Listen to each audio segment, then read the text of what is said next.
dari akun Bunda Pusmeung. Tweetnya begini, puasa is really hard y'all. Kelaparan membuatku habis kesabaran. It's not very healthy for my mental health. Wah. Menurut Ustadz, tweet ini maksudnya kayak apakah harus diapain lagi gitu? Ya jadi Bismillah, Assalamualaikum warahmatullahi wabarakatuh, Ustadz. Waalaikumsalam warahmatullahi wabarakatuh. Masya Allah, semoga Allah selalu jaga Ustadz. Dan juga narasumber kita kali ini juga selalu dilindungi sama Allah Subhanahu Wa Taala. Oza Rangkuti. Wah, senang sekali bisa bertemu nih di kantor ini, bisa bertemu dengan Bang Dery dan Pak Ustadz. Tapi Matic mana? Matic. Wah, dia langsung belum pernah ketemu soalnya sama Matic, pengen juga sesama TikToker Bang maksudnya. Iya, tapi boleh tolong jangan dipantik lagi gitu Oh, ya. Nanti iya. takutnya kantor kasih solusi. Nih didikan kasih solusi kok gini amat ya. Malu bukan ya? Ya memang iya, dia karyawan pertama di sini. Iya, karena pertama dia ya. Jadi ada Diki Ustadz yang edit video podcast ini. Oh, dia editor ini juga. Editor utama. Oh, iya. Jadi tahu kan kelakuannya kayak gitu berarti contoh saya. Sekalian aja gue gituin. Jadi ada dia editor sini, cuma sempat ada masalah di luar. Saya mau pecat tapi ternyata dia baik kerjanya. Iya, apa orang mah pernah blunder lah Bang, pastikan. Waduh. Nah, ini Sama seperti Anda dong. masuk. Ini nih gue demen nih. Gini-gini nih. Iya, Anda kan belakangan ini kayaknya jadi gini Ustadz. Oza ini kan memang aktif di sosial media.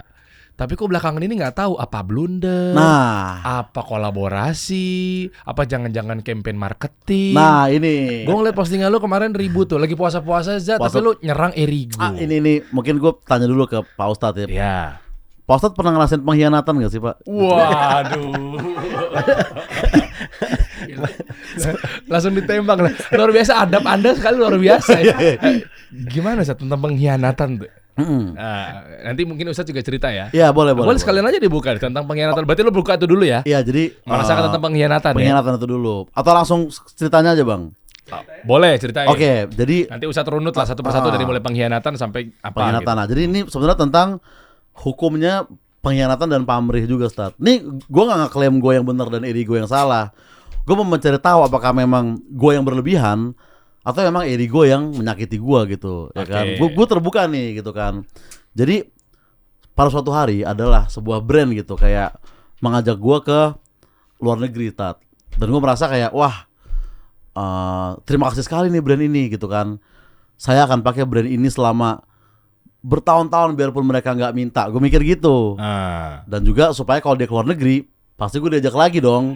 Soalnya gue pakai mulu kan. Itu strategi gue. Jujur aja Tat ya kan. Bentar, akadnya gimana nih? Akadnya sebenarnya kontrak gue cuman lu bikin video di New York pakai Erigo itu doang. Nggak ada gue di sini harus pakai segala macam, nggak ada tuh. Tapi gue pakai aja. Gitu kan. Nah, abis itu gue pakai, akhirnya gue dapat kontrak lah berapa reels di sana gitu. Tapi di kehidupan sehari-hari dan di kayak di konten-konten lain harusnya gue nggak pakai. Tapi tetap gue pakai. Setiap hari gue pakai Erigo gitu. Orang menghina gue karena gue pakai Erigo, gue telan. Gak apa-apa, gue pikir dulu juga para nabi begini gitu. Maksudnya maksudnya banyak yang menghina juga, bukan gimana-gimana. Maksudnya bagian itunya doang, Tat. Bagian dihinanya doang nih, ya kan. Bagian hinanya maksudnya gak kemana-mana nih Bang, ya kan. Jadi doang. Jadi maksudnya nabi aja ketika berjuang mendakwai orang dihina. Tapi berarti kan bukan berarti gue harus hina balik dong. Bukan. Dan ini maksudnya nabi umum aja ya, bukan spesifik nabi yang mana gue gak bilang gitu. Iya. Nah, gue pakai terus Erigo, gue dihina, gue tetap gak apa-apa, Erigo keren, gue bilang. Erigo keren, gue bilang. Akhirnya Erigo bener ke luar negeri, Tat, ya kan. Tapi dia yang diajak JKT48. Oh, mungkin kampanye kurang cocok sama gue, mungkin ya kan. Oke, nggak apa-apa lah, gue ikhlas gitu. Gue pakai lagi. Erigo berangkat ke luar negeri lagi. Yang diajak JKT48 lagi. Oh, mungkin memang 2 part nih, mungkin nih memang nih, ya kan. Mungkin memang programnya gitu. Erigo ke luar negeri lagi, Tat. Bareng JKT lagi. Kok ini mulai ngeledek, gue pikir gitu kan, kayak. Sampai akhirnya Erigo berangkatin abang gue ke Jepang, sedangkan gue hanya disuruh nge-MC di Pamulang tuh kayak zolim gak sih? Maksudnya kayak Pamulang sama Jepang nih kayak Gunung Fuji sama Lebak Bulus, menurut Ustadz jauh gak maksudnya? Enggak, gini.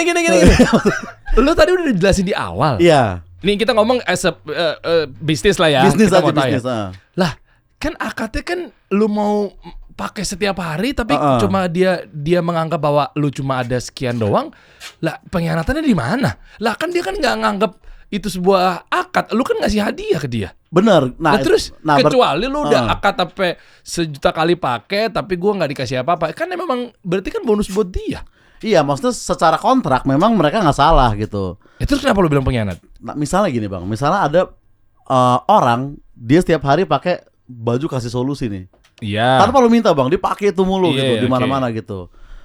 Tiba-tiba lo ada duit buat ke Jepang nih, mungkin gak lo ngajak abangnya dia yang gak pernah pakai kasih solusi seumur hidup sama sekali. Oh. Sedangkan adanya lu kirim, lu ke Pamulang aja, lu sana lu bareng Wota, gue bareng Wota gitu ke sana. Sedangkan dia ke Jepang gitu. Ya memang. Apakah gue yang pamrih? Apakah A, gue yang pamrih? Atau B, memang Erigo yang zolim? Please B, Pak Ustadz, please. Waduh, kenapa lu yang ngatur? Oh, Kenapa lu yang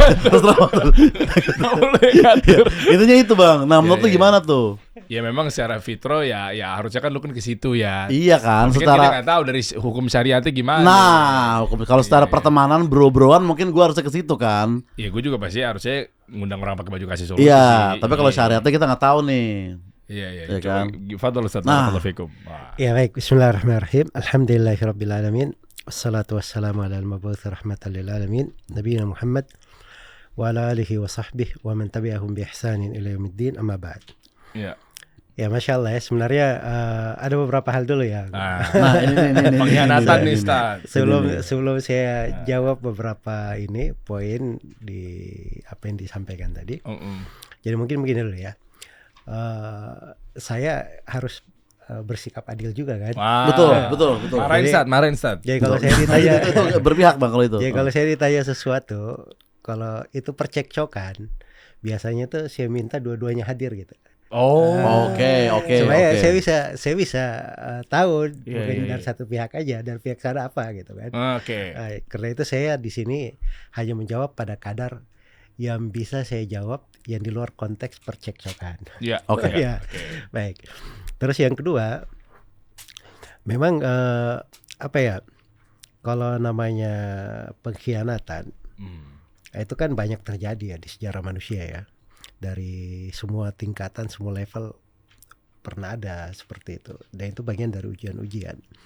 Ya namanya ujian-ujian itu, kita juga kan di ujian, ya saya mungkin pernah mengalami hal yang serupa dan semisal atau lebih daripada itu.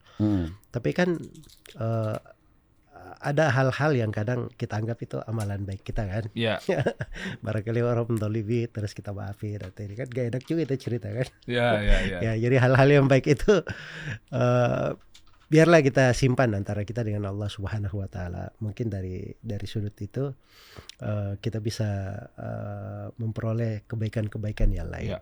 Jadi itu mungkin di dalam ini juga mungkin di dalam kehidupan itu memang ada hal-hal yang kita sering kadang berantem antara kita dengan orang lain. Terus kita berbuat baik gitu. Nah, hal yang baik yang kita buat itu kadang kita simpan lebih bagus daripada orang-orang tahu gitu. Untuk kebaikan ya, Ustaz. Ya sebab kita juga dari sudut amalan kita miskin juga ya dari sudut amalan kan. Kita nggak tahu mana amalan kita yang diterima oleh Allah Subhanahu Wa Taala. Terus apa yang sudah menjadi bekal kita untuk hari akhirat gitu. Ya jadi kalau ada hal-hal yang bisa kita simpan, perkara-perkara yang kita buat itu antara kita dengan Allah saja, ya kita berbuat baik. Ya mudah-mudahan itu menjadi bekal yang baik untuk kita semua. Karena itu 3 orang yang di masa dahulu ya di Bani Israel ada 3 orang jalan ya, tiba-tiba hujan, berteduhlah mereka di gua, menggelinding batu besar, nutupi betul mulut gua, nggak bisa keluar mereka. Kekuatan apapun nggak bisa dorong batu itu. Akhirnya mereka bilang gini, kita sekarang tidak ada amalan soleh apapun yang bisa menyelamatkan kita kecuali kita berdoa kepada Allah. Kita mohon kepada Allah dan kita sebut amalan soleh yang paling ikhlas yang pernah kita lakukan untuk Allah. Ini 3 orang ini nggak ada yang pernah saling cerita amalan soleh yang pernah dia lakukan. Maka mulailah orang pertama, dia cerita tentang apa namanya, dia punya seorang ada anak perempuan atau anak pamannya yang sangat dia cintai dan seterusnya. Kemudian dia sebutkan bagaimana amalan solihnya ketika dia sudah dia beri apa yang diperlukan oleh perempuan ini, tapi dia minta sesuatu padahal yang diharamkan. Begitu dia sudah sanggup melakukannya, justru dia tinggalkan hal itu karena Allah. Nah itu dia bilang, ya Allah, kalau memang itu saya lakukan ikhlas karena mengharap wajahmu, maka lapangkanlah kami dari kesulitan yang menimpa. Batunya terbuka dikit. Jadi dia pengen berzina atau? Iya, mau berzina. Pengen berzina. Iya, makanya sudah sisa melakukan aja. Tapi begitu si anak pamannya ini berkata, bertakwalah kepada Allah, jangan kamu buka cincin itu kecuali dengan haknya. Maka dia takut dengan kalimat takwa itu, dia tinggalkan. Makanya dia bilang, ya Allah, kalau memang saya lakukan hal itu karena mengharapkan ikhlas karenamu, lapangkan kami dari musibah yang menimpa ini. Terbuka dikit. Orang yang kedua, dia maju, dia bercerita juga, dia berdoa kepada Allah. Dia sebutkan kisahnya bahwa dia punya orang tua sangat biasanya dia ke peternakannya, dia peras susu kambing itu. Sebelum dia beri kepada keluarga dan anak-anaknya, orang tuanya dulu yang diberi minum. Diberi minum dulu. Suatu hari dia terlambat, agak sore dia pulang. Dia temukan orang tuanya sudah tidur. Anak-anak dan istrinya sudah minta juga bagiannya kan, tapi karena orang tuanya dulu, akhirnya dia tunggu sampai orang tuanya bangun di waktu pagi, padahal anak-anak dan istri sudah di kakinya ngerengek-rengek gitu, nggak diberi. Jadi dia bilang, kalau memang itu saya lakukan ikhlas karena Engkau ya Allah, ini perbuatan berbakti kepada orang tua, lapangkan kami. Akhirnya terbuka. Kebuka lagi batu. Buka lagi sedikit, tapi masih belum bisa keluar. Majulah orang yang ketiga. Dia berdoa kepada Allah. Dia sebut dari amalan salehnya, ya Allah, saya dulu pernah ada pegawai saya. Dia sudah bekerja, sebelum saya kasih gajinya dia pergi. Akhirnya gajinya ini saya simpan. Karena dalam bentuk duit gajinya, akhirnya dibeliin kambing sama dia. Kambing beranak pinak, subhanallah, kayak sampai 1 lembah. Kambing itu banyak sekali. Akhirnya orang itu datang. Dia berkata, mana gaji saya yang dahulu? Kata tuannya ini, gajimu. Dia tunjuk kambing 1 lembah itu. Kata, ya akhi, jangan kamu mengolok-ngolok saya, masa gaji saya itu. Akhirnya dia cerita bahwa saya beli kambing dan itu hasilnya. Beranak pinaknya semuanya buat dia. Semuanya buat dia. Kambingnya diambil semuanya, tidak ada satupun yang disisakan untuk dia. Cakep juga orang ini. Haji mumpung nih. Tapi bersamaan dengan itu, dia nggak ada sama sekali karena dia ingin berbuat baik. Makanya dia seperti, ya Allah, kalau memang saya lakukan itu ikhlas karena wajahmu, lapangkan kami dari kesulitan yang menimpa. Terbukalah batu itu dan mereka bisa keluar. Iya. Jadi memang maksudnya ini juga nasihat ya, di masa media ini kan kita kadang kita ini kebablasan juga kan, seakan-akan semuanya harus dicerita gitu loh. Padahal ada hal-hal yang sebenarnya kalau kita simpan antara kita dengan Allah, mungkin itu akan menjadi sebab keberkahan di sudut lain di kehidupan kita. Dan yang paling pentingnya kita harapkan itu menjadi bekal yang baik di sisi Allah Subhanahu wa taala. Masya Allah. Barakallahu fikum. Gue orang ketiga kan maksudnya. Orang ketiga yang udah sangat banyak sekali amalan deh. Iya. Bukan gue kambing ya maksudnya. Mungkin gini, kayak salahnya ternyata bukan di gua pamrih atau apa, tapi kayak kenapa gue ngomong itu di media sosial. Itu beberapa hal harusnya kita keep dengan Tuhan aja gitu, Tat ya. Ya, itu saya nggak menyinggung masalah tadi ya. Ini saya beri ini aja. Saya beri sebuah analogi. Sebuah kaidah hidup lah. Berlaku di mana aja. Kalau misalnya mau diterapkan di situ ya silahkan. Mau di tempatnya silahkan. Masya Allah. Cuman maksud saya begini. Kita tadi kan di hal yang dihadapi ya. Itu kan memang kita bergerak sesuai dengan akad ya. Pada akadnya sepanjang dia sesuai dengan akad, kita juga nggak boleh menuntut lebih. Betul. Kan begitu. Tapi memang ada hal-hal yang terkait dengan masalah etika. Etika ini memang nggak tertulis di akad, memang nggak tertulis di akad. Tapi itu sesuatu dari keindahan akhlak gitu. Jadi kalau ada yang tidak memberi etika tersebut, kita juga dari sudut hukum nggak boleh kita tuntut. Sebab itu cuman hal yang keutamaan. Kalau dia melakukannya berbuat baik, ya itu sudut ketinggian derajat untuknya dan berbuat baik untuk orang lain gitu. Kalau dia tidak lakukan ya memang dia tidak diwajibkan untuk hal itu. Dia tidak diwajibkan untuk hal tersebut. Jadi maksudnya pada hal-hal yang seperti itu, disitulah indahnya seseorang itu kalau dia berbuat sesuatu, ya dia sudah melakukan berbuat baik untuk orang. Ketika dibalas dengan hal yang sebenarnya itu kurang etika ya, terus dia bersabar untuk hal tersebut, insya Allah akan banyak hal yang dia dapatkan dari hal lain. Iya sih. Oke. Tapi apakah Lu itu salah bentuk langkah nih, Bang. tenang, gue coba untuk bukan maksud mau belain Oza ya, cuma maksudnya bentuk ikhtiar bisa dimasukin nggak, Sat? Ikhlas gitu. Ya saya Ikhtiar sekarang lebih kepada kayak biar saya juga sekarang belum bisa ngasih keputusan apakah yang benarnya dia seperti itu apa enggak, karena saya harus tahu yang pihak satunya kayak pihak gimana sana kan. memang sih ini nggak adil sebenarnya, Bang. Ya, Ini salah nih. jadi saya nggak bisa ini. Saya Coba. cuma memberi nasihat umum gitu. jangan-jangan Sadat ada di Lagi ada urusan lain yang lebih. kok tahu? Oh iya 20 menit lalu habis berantem ya. Bukan itu sama teman saya di Erigo, bukan sama Pak Sadat. Aman Pak Sadat.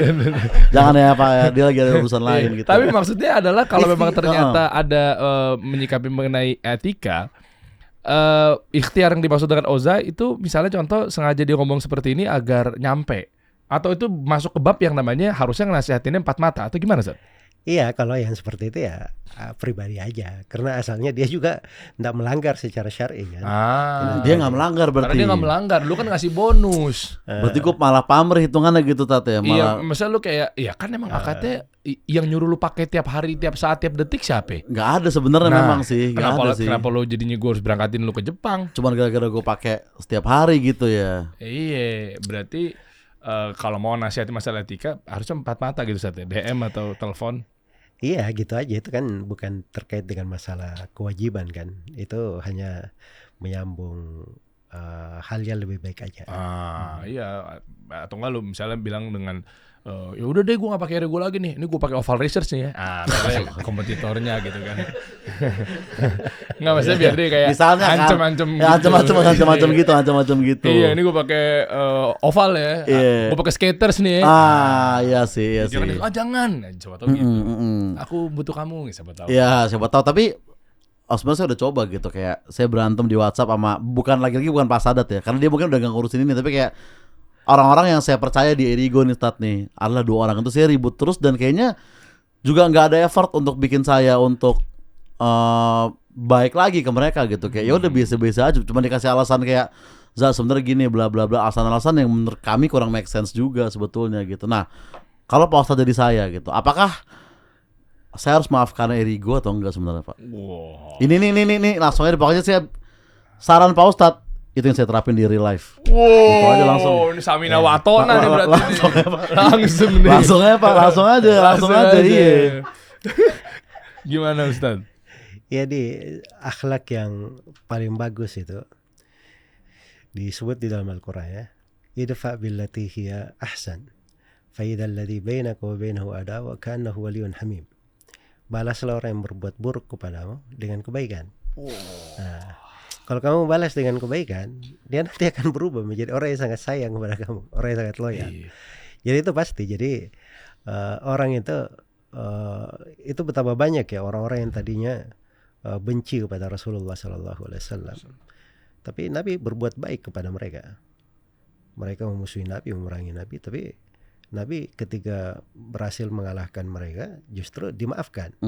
Nah itu akhirnya membuat mereka ini masuk Islam dengan sangat jujur dan menjadi orang-orang yang sangat membela Islam. Iya, sama seperti itu kita kepada manusia itu sebenarnya gimana ya? Kalau sesuatu jiwa kita itu kalau selalu menuntut sesuatu, biasanya jiwa itu nggak ada habisnya nanti. Nuntut terus. Nuntut ini kan masalahnya banyak sudut penyakit di hati kan. Akhirnya hati kita bertumpuk-tumpuk hal yang bermasalah, itu kasihan juga nanti hatinya. Tapi kalau kita terbiasa pada hal-hal itu biasa, maafin aja, nggak ada masalah, maafin aja, itu lebih cakep tuh dalam hidup. Itu lebih cakep ya. Nggak ada beban dalam kehidupan, kita keluar dalam hidup ini dalam keadaan selamat, hati kita nggak ada masalah sama orang, kita juga nggak menzalimi orang, kita juga menghadap kepada Allah, mengharap pahala dengan hal tersebut. Akhlak yang mulia ini kita mudah-mudahan dimuliakan di sisi Allah. Itu kan Itu yang sangat kita perlukan di hari kiamat. Karena di hari kiamat itu dikatakan, yauma la yanfa'u malu wala banun illa man atallaha biqalbin salim. Hari kiamat itu adalah hari anak-anak dan harta tidak ada manfaatnya kecuali siapa yang menghadap kepada Allah dengan hati yang selamat. Nah, ini yang kita juga di kehidupan sehari kita bisa beraktivitas gitu. Tapi orang yang hatinya itu bagus, itu kelihatan punya pengaruh di dalam kehidupannya. Ada warna dalam gerak-geriknya. Kemudian di sudut lain itu disebutkan di dalam Al-Quran, wa jaza'u sayyi'atin sayyi'atun mithluha. Dari sudut hukum ya, balasan orang yang berbuat jelek boleh kita balas kejelekan semisal.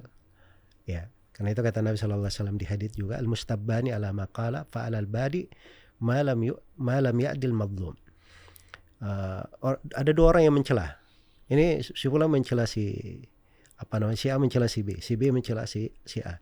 Kata Nabi SAW, dua orang yang saling mencela itu kalau dia balas sebatas celaan itu nggak apa-apa, sepanjang tidak masuk ke dalam area melampaui batas. Iya, itu yang dikatakan dalam ayat, membalas kezaliman, kejelekan boleh, kejelekan semisal.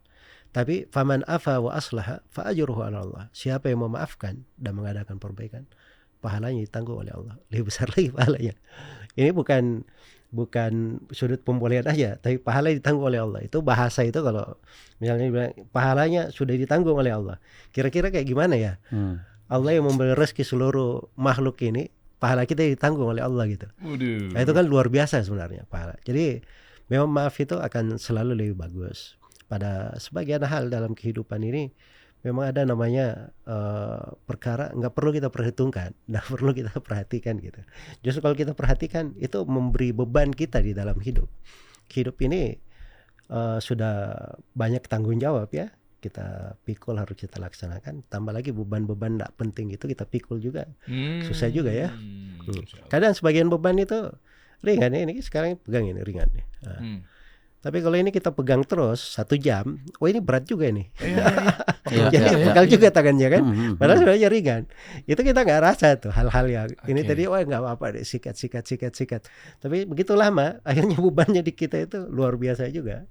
Ya, subhanallah. Masya Allah, barakallahu fiikum. Nah, jadi gimana?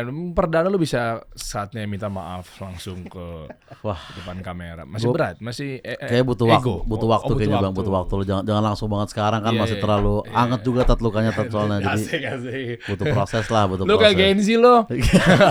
anget lukanya.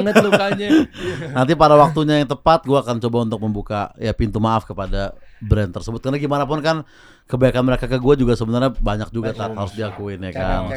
Ini gini baru nih podcast yang bisa membawa kedamaian di hati ya, maksudnya. Emang ada podcast yang nggak membawa kedamaian? Waduh, podcast saya sendiri maksudnya, bukan podcast lain mas. Mas jangan mancing-mancing mas, jangan mancing-mancing gitu, janganlah. Podcast saya sendiri maksudnya gitu. Enggak, maksudnya gini, di saat lu lagi bulan Ramadan, maksudnya kan ya nggak ada salahnya juga kan lu memaafkan, lu minta maaf. Iya sih. Kenapa sih lu takut banget lagi Ramadan, takut banget sering-sering ngomong minta maaf, takut bau mulut gitu mentang-mentang puasa? Iya juga ya, masa takut bro, apalagi lu doain marah-marah. Lu gak serak emangnya. Tenang, santai. Jadi di saat bulan Ramadan apa segala macamnya, di saat lu mau minta maaf tapi ngerasa aduh gue takut ini malah mulut gue ntar gue ngomong panjang. Kan lu 7 menit lu bikin video kan? Betul, klarifikasi Erigo itu ya. Syutingnya bukan pas sebelum puasa kan? Sebelum. Makanya berani panjang kan? Oh iya, kalau puasa lu ngomong 9 menit kan agak sangseng itu. Iya kan, takut ruangan ini kan? Iya. Jadi buat kawan-kawan juga, buat Oza, buat teman-teman semua yang ngerasa mungkin nggak pede ya, mulutnya bau pada saat bulan puasa apa segala macamnya. Atau misalkan doyan marah-marahin Genzi, jadi serak apa segala macam ini. Intinya ingat ya, sebelum puasa berarti kan kita sahur dulu.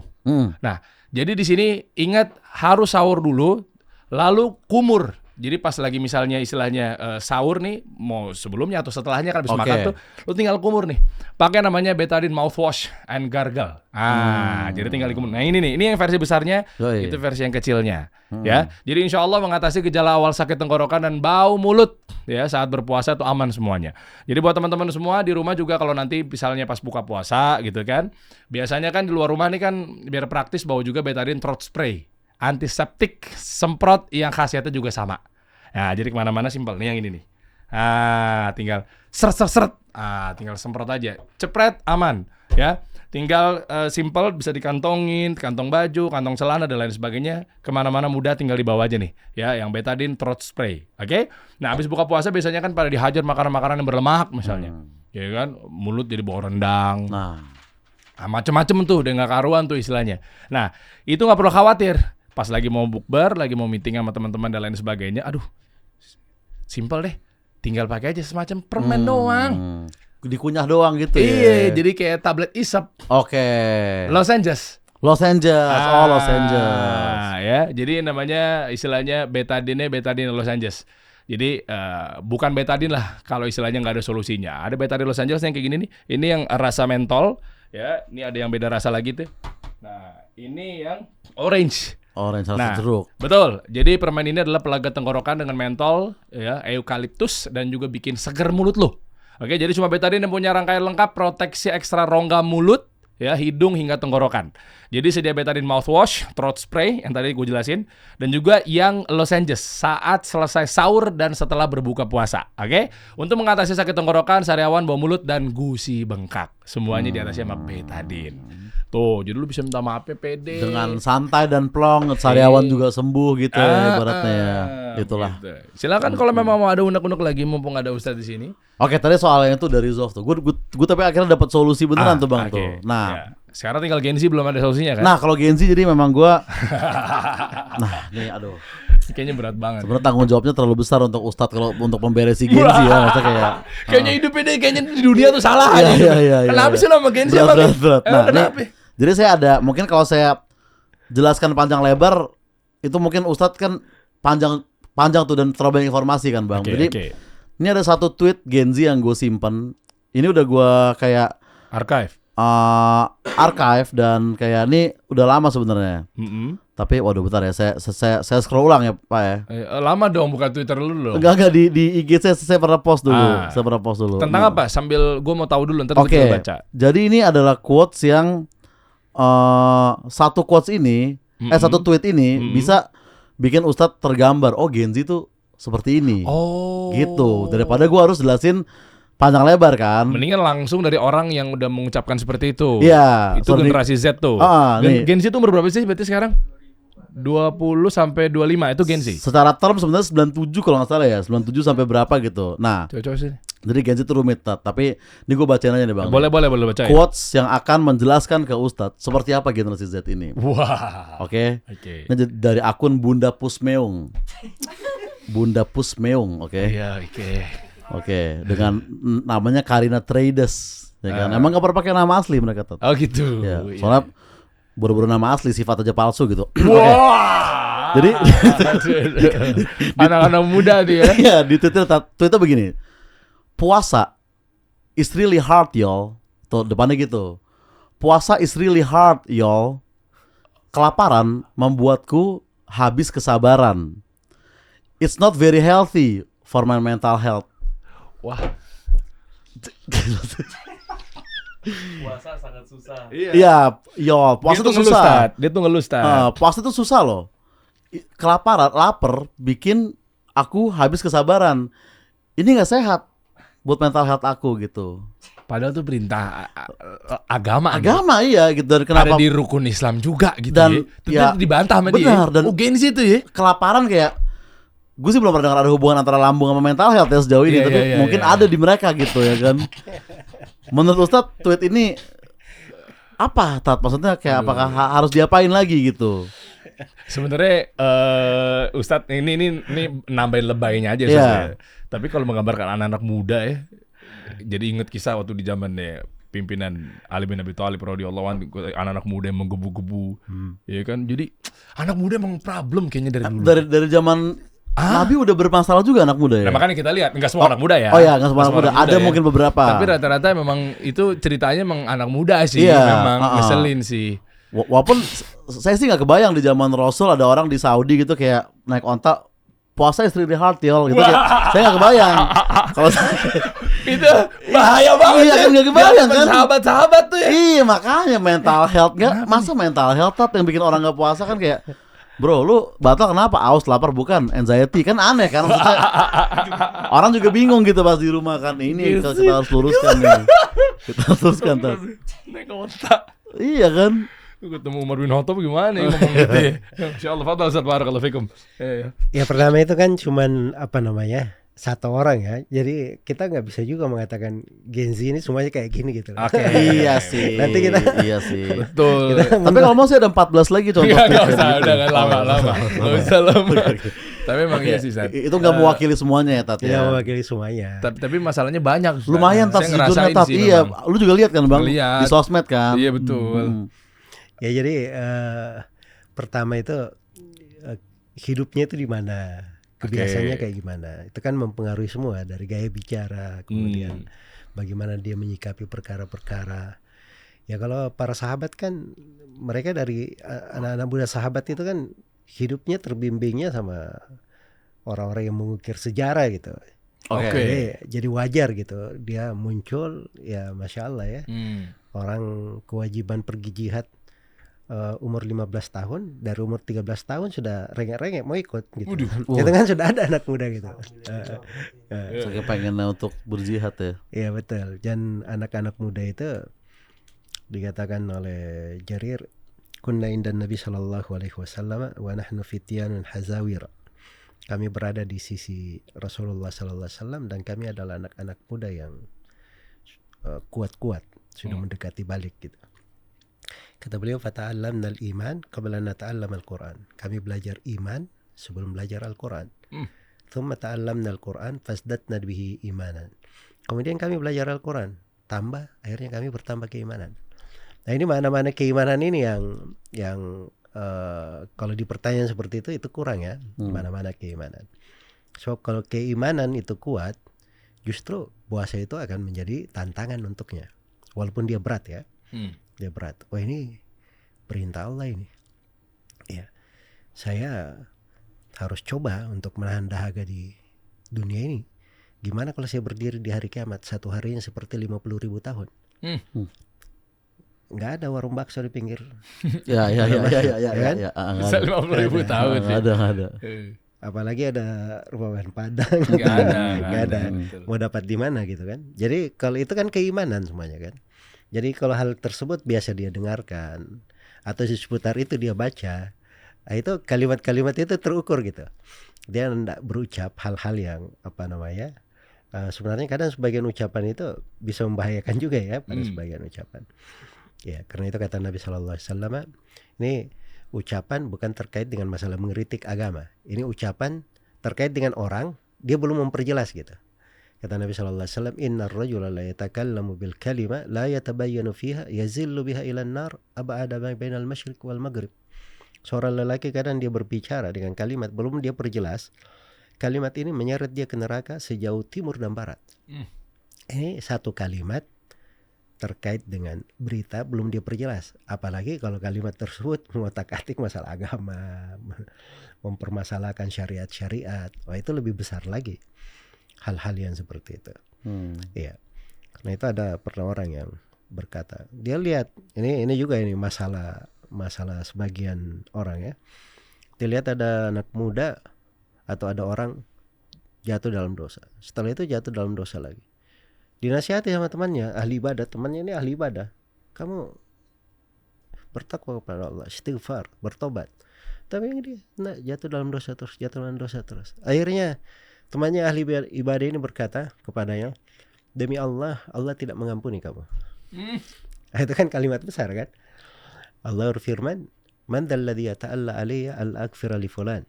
Siapa tadi itu yang bersumpah atas namaku, aku tidak ampuni si fulan. Itu kan lancang banget kan, bersumpah demi Allah lagi kan. Allah tidak ampuni kamu. Dari mana dia membatasi pengampunan seakan-akan dia pemilik langit dan bumi? Ya kan?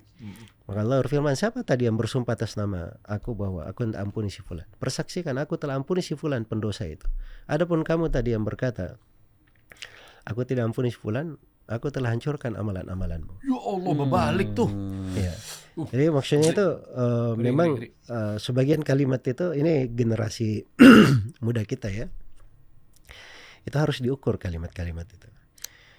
Jadi kita harus mengucapkan sesuatu itu yang bisa menjadi membawa orang lain untuk berbuat kebaikan, membangun negeri ini, menebarkan kedamaian. Dia berucap kalimat yang menunjukkan kualitasnya gitu. Kata-kata itu kan menunjukkan kualitas orang kan. Ya, dia ketika berucap suatu ini kualitas dia nih kayak gini, bagus. Nah, ini kalau anak-anak negeri kita seperti itu, kualitasnya kan masya Allah, kita bangga juga kan. Generasi kita ini bisa membangun negeri kita. Ya, tapi kalau baru masalah puasa saja sudah kayak gitu ngomongnya, itu kan kualitas juga kan. Muda meong. Bunda Meong Ustadz aja heran sama kelakuan lo nih, tolonglah. Bunda Meong tolong ya. Iya. Tapi mungkin ya beliau lagi galau aja kali ya. Mungkin lagi galau aja. Ya, mungkin sekarang sudah bagus puasanya. Ya itu juga tweetnya kayaknya udah agak lama juga kayak Tat. Puasa tahun lalu kalau nggak salah itu. Tahun ini semoga Bunda Meong bisa puasa dengan full dan dan barangkali dia di soft awal terus nih salat tarawih kali. Nah, nggak ada yang tahu. Iya, nggak ada yang tahu. Iya kan. Banyak itu anak-anak muda tuh di kemarin saya ke Makassar sholat. Saya lihat di belakang saya kebanyakan anak muda malah. Di Masya Allah. Ustadz lebih banyak anak-anak muda malah. Ya, kita sholatnya 1 juz kemarin di malam kan sholat 1 juz. Mudanya Gen Z apa milenial Ustaz? Mudanya. Perawakan Gen Z apa milenial? Dua-duanya ada dua-duanya. Kalau mungkin susah bedain, ada yang baju Taylor Swift nggak Pak? Kalau ada berarti Gen Z tuh. Oke. Berarti bagus tadi daerah Ustadz sholat tarawih lebih banyak Gen Z-nya, itu bagus sebenarnya tuh ya kan. Ada Taylor Swift ya. Iya, masih ada lah Gen Z yang memilih untuk tarawih. Kita gitu. doain aja lah mudah-mudahan Gen Z tadi yang tadinya malas-malas puasa berat, puasa lapar. Oh, kesabaran Ustadz. Ini nyambung juga nih. Masih ada stigma orang berpikir bahwa dari tadi tweetnya Bundas tadi. Ya itu. Kan dia kan bilang katanya lapar nih, gue nggak sabar gitu ya. Dan orang masih terjatuh kata-kata sebenarnya sabar tuh ada batasannya nggak sih Ustadz? Karena kan ada aja yang suka ngeluh, inget ya, gue tuh sabar tuh sama lu, sabar tuh ada batasnya toh. Nah itu sering tuh. Gimana Ustadz menyikapi sabar tuh? Emang benar ada batasnya Ustadz? Sabar itu kan artinya dia menahan diri. Ada sesuatu yang bergejolak kepada dirinya, dia tahan. Nah, itulah disebut sabar. Jadi ketika dia bisa menahan, itu disebut dia bersabar. Kalau dia lampiaskan, tidak bersabar lagi namanya. Jadi memang dikatakan dia sabar itu tidak ada batasnya karena memang sabar kayak gitu memang. Kalau ada batasnya bukan sabar. Berarti sabar tuh unlimited aja Tat ya. Iya, itulah sabar. Jadi misalnya di dunia ini kita menyabarkan diri di atas ketaatan, beribadah kepada Allah, melakukan sholat 5 waktu, bersabar diri menerima segala ketentuan Allah. Itu kan sabar semua itu masuknya. Kita sabar meninggalkan dosa-dosa, meninggalkan maksiat. Kan itu sabar juga itu. Iya. Jadi kalau dikatakan sabar ada batasnya, gawat juga kita nanti kan. Gawat. Dan kadang itu juga suka salah paham juga sebenarnya Tat. Kayak saya terakhir sama Gen Z kan kayak bro, sabar saya bilang. Terus dia malah jawab kayak mau ML apa PUBG? Bukan mabar saya bilang gitu. Sabar harusnya gitu kan. Ada sedikit Tat ngelip dikit kayak gitu ya. Yuk lanjut Bang. Kayaknya sih kalau gitu ya. Iya suka begitu. Masya Allah. Itulah yang soal terakhir coba. Nah terakhir apa lagi mungkin sebenarnya soal Gen Z mah banyak Bang sebenarnya nih kalau kita buka. Tapi ini kan karena ini gua ketemu Ustaz jadi mendingan tentang kesalahan gue pribadi dibanding kesalahan orang lain ya kan. Jadi apalagi nih? Ya apalagi? Ada bagus ya. Saya kali ini agak bener ya. Duduk di gue edisi puasa begini Bang. Edisi puasa begini. Nanti Nanti setelah lebaran? Ya, musuhan lagi sama brand tadi. Enggak. Ini kan juga proses memaafkan brand tadi gue perlu sering-sering kayak gini sebenarnya nih, tapi harus sering-sering ke podcast ya seperti ini kan. Podcast yang toksik enggak dulu deh gitu kan. Wih, mantap. Jakarta Uncensored maaf ya, saya enggak. Dia ngundang. Enggak, ini gini Tat. Waktu itu adalah sebuah tragedi saya di sebuah restoran Padang lah gitu kan. Jadi saya nge-MC di situ bersama dengan teman saya gitu dan bintang tamunya nih seorang wanita. Dan dia waktu itu ada acara makan-makan bersama si hostnya ini nih, host YouTube gitu ya. Maksudnya kita nggak perlu menyebut nama, pokoknya dia punya YouTube gede. Saya nge-MC di situ gitu. Nah, saya nge-MC sama teman saya nih. Namanya Dustin teman saya Pak Ustadz kan. Oh pernah gue undang. Pernah kesini juga dia kan.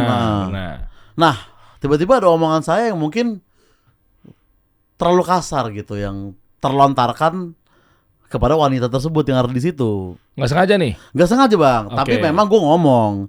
Tapi gue nggak niatkan kayak akan gue singgung perempuan ini. Enggak. Ya. Niat gue bercanda, namanya juga nge-MC kan. Gue pengen mencairkan suasana.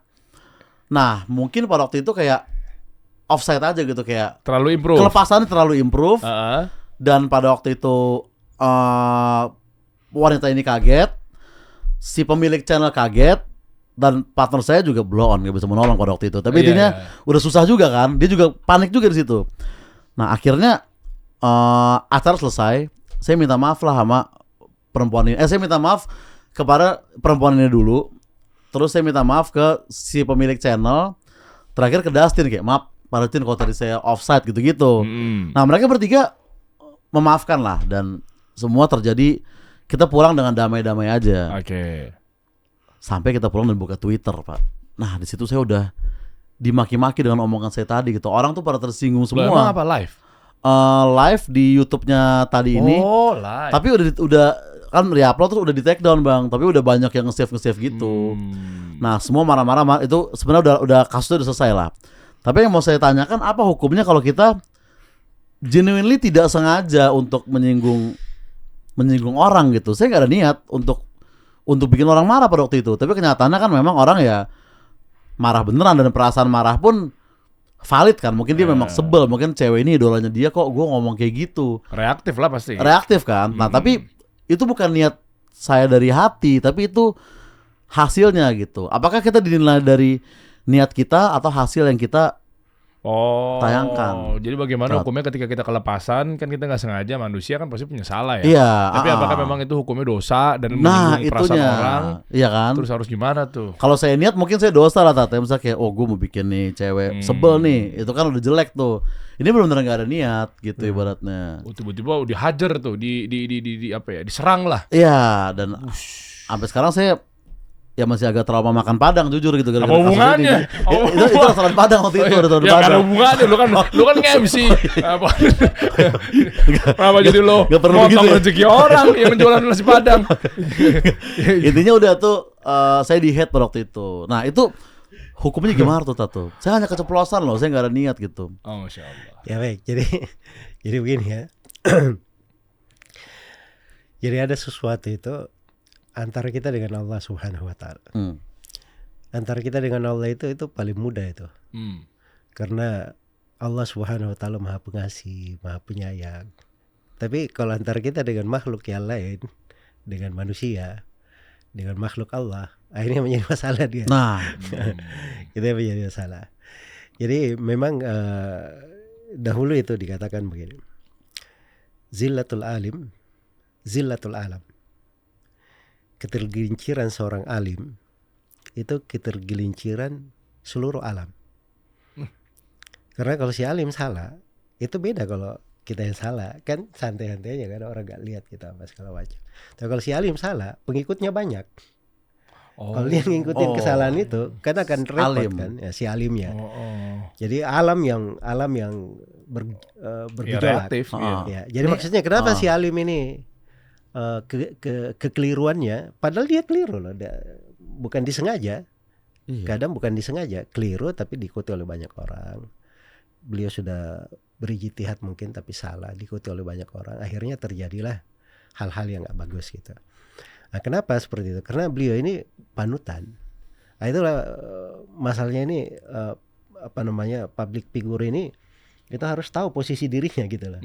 Nah, jadi itu jadi mungkin hal-hal yang seperti itu jadi pembelajaran ya, supaya setiap kata, setiap kalimat kita selalu ukur dengan bagus. Kita selalu perhitungkan. Sebab kata-kata itu bukan dilihat di masa kita mengucapkannya saja, tapi setelah keluarnya itu apa yang akan terjadi di belakang kata-kata itu. Dan sudah terlalu banyak terjadi di kehidupan ini, di sejarah, gara-gara satu kata terjadi peperangan, terjadi pertumpahan darah, terjadi berbagai prahara, kebluk gara-gara satu kata ini. Iya, hanya saja orang pada batas dia tidak sengaja, ketidaksengajaan itu dimaafkan, Allah memaafkan. Ya kata Rasulullah sallallahu alaihi wasallam, "Ufiya ummati al-khata' wa nisyan wa mastukrihu alaihi." Telah diampuni untuk umatku, dimaafkan untuk umatku ketidaksengajaan, kelupaan, dan apa yang dipaksakan atas mereka. Jadi kan semua di luar kemampuannya kan. Orang nggak sengaja mau diapain, ya kan. Kemudian orang yang lupa, dia lupa, Ya masa dituntut kena kelupaan. Nabi SAW aja pernah lupa kan. Beliau sholat tadinya harusnya 4 rakaat, 2 rakaat beliau sudah salam. Salam, beliau duduk aja seperti biasa gitu. Duduk kayak nggak ada masalah. Datang seorang sahabat bertanya, ya sahabat yang lain Abu Bakar, Umar hadir juga di situ, cuma segan aja nanya ke Nabi kan. Tapi datang sahabat bertanya, Rasulullah ini sholatnya sudah berubah syariatnya menjadi ringkas atau engkau lupa? Oh, disangkanya ada turun wahyu baru. Oh, dikira iya ada. Jadi kata Nabi, enggak, sholat tetap nggak ada perubahan dan saya juga tidak lupa. Nabi seperti itu kan. Nah, akhirnya Nabi tanya kepada sahabat yang lain, Abu Bakar, Umar, gimana? Benar nggak Dzul Yadain? Nama sahabat yang tanya namanya Dzul Yadain. Kata sahabat, benar dia ya Rasulullah. Nabi pun akhirnya berdiri, sholat 2 rakaat. Setelah beliau sholat 2 rakaat, beliau salam. Setelah salam, beliau sujud sahwi 2 kali. Inilah yang menambal tadi. Itu Nabi aja lupa gitu. Dan beliau itu lupa memang hikmah dari Allah supaya orang tahu bahwa beliau juga manusia biasa. Terus Nabi kalau tidak lupa, gimana caranya memberi contoh syariat sujud sahwi kalau beliau nggak lupa? Iya. Kan kadang imam-imam kan kadang suka lupa tuh rakaatnya. Iya. Tapi sementara ada syariat fikih mengenai tata cara sujud sahwi itu kan harus ada dipraktekkan kalau kita lupa dulu. Iya, harus itunya dulu ya. Iya. Nabi aja pernah lupa gitu. Berarti wajar kalau pemerintah juga suka lupa dengan kayak. Maksudnya apaan nih? Maksudnya di zaman itu, di zaman Nabi tadi mungkin pemerintahnya lupa juga pas sholat kan bisa kan? Oh iya, Nabi kan pemerintah Arab di zaman itu. Iya kan Nabi pemimpin pada saat itu. Iya. Pada saat itu mungkin dia lupa juga pemerintah di lain di situ. Betul. Memang agak repot bersihin dia. Maaf, saya barusan juga agak kepleset tuh barusan. Iya benar. Ya, tapi intinya pemimpinnya kan Nabi pada saat itu. Intinya kalau Nabi lupa ya itu sama seperti kayak saya keceplosan di tempat makan Padang tadi gitu kan. Itu tidak kita sengaja gitu. Apalagi lu yang cuma kita manusia biasa nih. Iya pasti gue sering banget lupa kan gitu-gitu. Ya jadi maksudnya kelupaan, ketidaksengajaan itu kan di luar kemampuan, di luar pengaturan diri kita sendiri, ya kan? Tapi yang bisa kita atur itu, yang bisa kita kuasai. Setelah kita lupa atau setelah kita tidak sengaja, kita memperbaiki. Iya betul. Alhamdulillah kan sudah beres, tadi sudah diperbaikin kan. Ya kalau ada yang bicara-bicara di luar konteks itu, itulah biasalah sebagai public figure ya. Memang itu resikonya gitu. Itu udah klarifikasi. Udah klarifikasi 9 menit juga itu. 9 menit. Erigo 7 menit. Ini JKT 9 menit. Hidupnya penuh masalah Ustaz deh. Tapi bagus, bijak kan biasanya kan ada orang ngelakuin kesalahan kan dia nggak mau ngaku. Ego. Iya, ego. Oh iya. 9 menit ya. Siapa yang begitu, Bang? Oke, lanjut Ustaz. Jangan dibalik-balik kayak gue. Ya kemarin kan saya pernah sebut ya bahwa Imam Malik itu pernah tanya ke murid-muridnya. Ini orang-orang bilang apa tentang saya? Kata murid-muridnya, ada yang memujimu, ada yang mencelamu. Oh ya, betul pasti ada ya. Kata Imam Malik, alhamdulillahilladzi lam yajma'hum ala dhambi. Segala puji hanya untuk Allah yang tidak mengumpulkan mereka semua untuk mencela saya. Kalau semua mencela saya, oke, itu saya bermasalah gitu kan. Masalah. Iya, kalau benar. ada yang memuji, ada yang mencela itu biasa lumrah dalam kehidupan. Kalau semuanya mencela berarti kita harus introspeksi juga gitu ya. Harus introspeksi. Kalau kita semuanya mencela kan. Tapi kalau ada yang memuji, ada yang mencela, biasa-biasa aja. Itu biasa dalam hidup.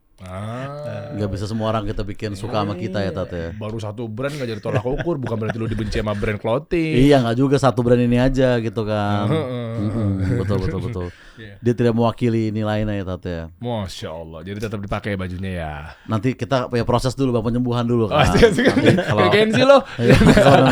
Gue merasa udah waktunya, gue juga akan menghubungi mereka lagi. Dan kita akan memulai hubungan dari awal lagi lah gitu kan. Maksudnya kayak gak perlu gue sama brand terpisah, cukup orang tua gue di rumah yang berpisah lah gitu tuh. Apa curhat? Nggak bercanda mereka akur. Sorry ya. Dia kadang suka munculin diri sendiri nih. Masya Allah, tadi pertanyaan terakhir dari Oza Rangkuti. Kalau sekarang Ustadz mungkin berikan nasihat kepada saya, Oza, Genzi. Mungkin dari tadi Ustadz baru kenal gue, mungkin hari ini Bang ya kan. Mungkin dari 3 cerita tadi bisa menilai sifat gue seperti apa. Nah kasih masukan lah buat gue. praktekkan dalam kehidupan nyata Ustaz gitu. Ya. Bah, ini enak nih, dia adem nih kalau di podcast ini. Podcast itu sendiri kan rusuh banget nontonnya. Kan justru ini nih tempat gue ya kan. Bagus. Saya boleh gak co-host di sini nih? Ada. Supaya jadi dapat gini-gini mulu nih. Justru agak deg-degan juga, ntar malah jadi rusak ya Mas. Gitu. Saran buat saya Tat, dari mengenal saya selama 1 jam ke belakang nih. Ya baik, ini dari hikmah Atau Ramadan kita kalau nih. mau jujur kayak ya sejujurnya sudah tidak tertolong Mas, itu juga nggak apa-apa juga gitu. Apa tuh? Gimana tuh? Ya jadi ini hikmah Ramadan ya, biasanya closing di acara ini ya. Ya. Jadi Allah Subhanahu wa taala berfirman, "Wa qulu lin-nasi husna." Berucaplah kepada manusia hal yang terbaik. Jadi bukan dikatakan yang baik saja, tapi berucap kepada manusia hal yang terbaik. Ramadan ini sebenarnya melatih kita untuk selalu memilih hal-hal yang terbaik. Nah, ini kita di segala hal itu kita dilatih gitu. Dari ibadah kita, dari sholat kita, apalagi puasa kita memang Ramadan ya, syariat puasa. Terus kita juga diberi sholat malam, sholat tarawih, ada membaca Al-Quran, terus ada bersedekah, memberi buka puasa.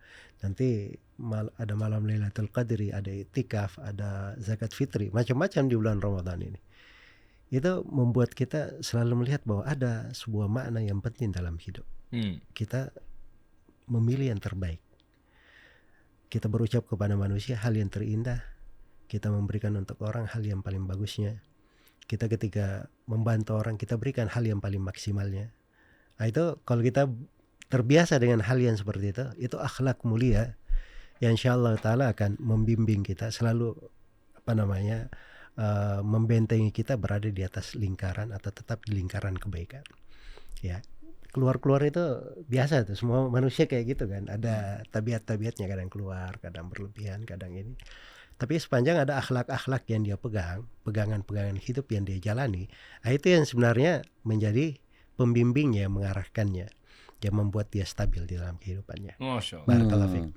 Allah barik fiik. Makasih Ustaz. Thank you Ustaz ya. Ya ini udah sangat mencerahkan sekali itu urusan tuh. Iya, Masya Allah. Ya, jazakumullah khair wa barakallahu fiikum. Assalamualaikum warahmatullahi wabarakatuh.